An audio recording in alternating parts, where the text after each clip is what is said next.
¿Tú te imaginas a Cristo en el pretorio? Ya no hablemos de los golpes que le dieron en casa de Anás o de Caifás, ¿eh? Dejémoslo pasar. La Biblia dice que los judíos podían golpear a un hombre por un delito, ¿cuántas veces? 39 veces. Los golpes se le daban habitualmente en la sinagoga, 40 menos 1. Y el presidente de la sinagoga contaba. Terminó.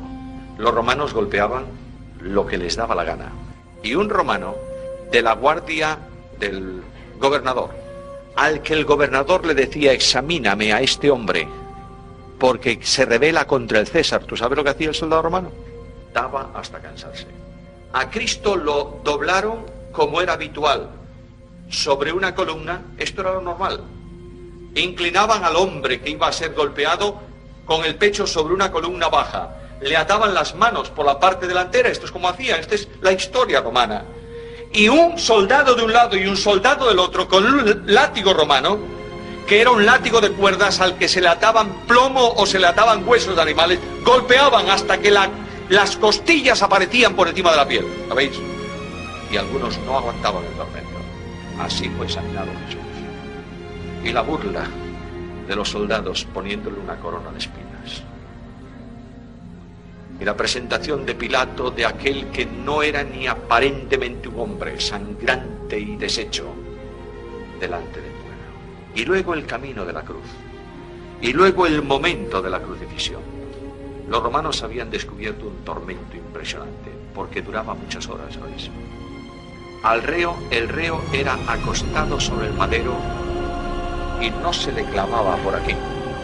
Un clavo aquí puede rasgar toda una mano. El clavo se metía por aquí, entre estos dos huesos, de manera que no se desgarraba, ¿entendéis? De ahí que diga también la Biblia, no se quebró ningún hueso.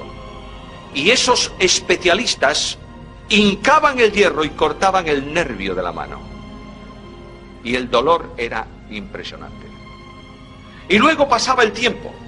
Y como el cuerpo no estaba estirado, sino que el soporte de donde estaban clavados los pies era de menor longitud que la altura del cuerpo, el reo quedaba colgado normalmente de los brazos y los músculos del pecho se contraían, sufrían espasmos y no podía respirar. De modo que para respirar tenía que levantarse con los pies.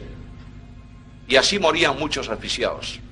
Y finalmente, para que muriesen asfixiados de verdad, ¿sabéis lo que hacían con ellos? Le rompían las piernas. Un golpe certero con la parte de abajo de la lanza del hombre romano o con el martillo quebraba los huesos de las tibias. Y aquel hombre quedaba colgado y se moría asfixiado.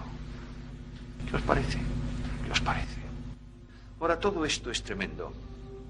Pero lo más importante para mí, ¿sabéis qué es, hermanos míos? Es una pregunta que yo me hago esta mañana. Yo me acerco por la fe a la cruz hoy. Quiero entrar en el sitio donde el Señor muere. Y contemplo al crucificado. Y veo la angustia y el dolor y la soledad. Y pregunto al Señor, ¿por qué mueres, Señor? ¿Por qué? Y la Biblia me responde, el Señor te amó a ti y se entregó a sí mismo por ti.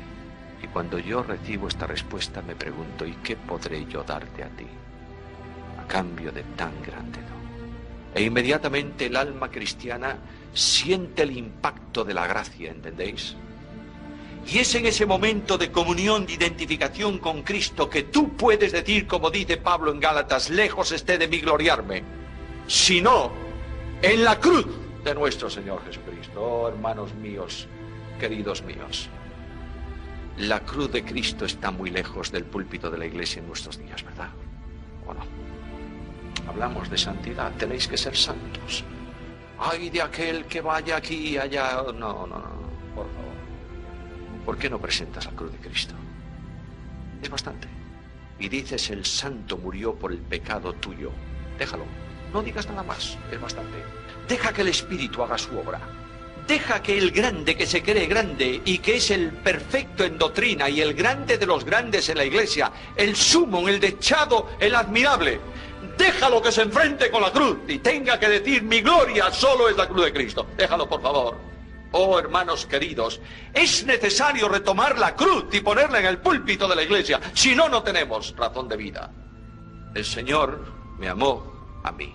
De ahí que Pablo diga, cuando pide consagración, hermanos, os ruego por las misericordias de Dios. ¿Hay algo que puedes negar a Cristo esta mañana? ¿Tú? ¿Hay algo? ¿Eres capaz de decirle a Cristo por algo no, cuando Él dio todo por ti?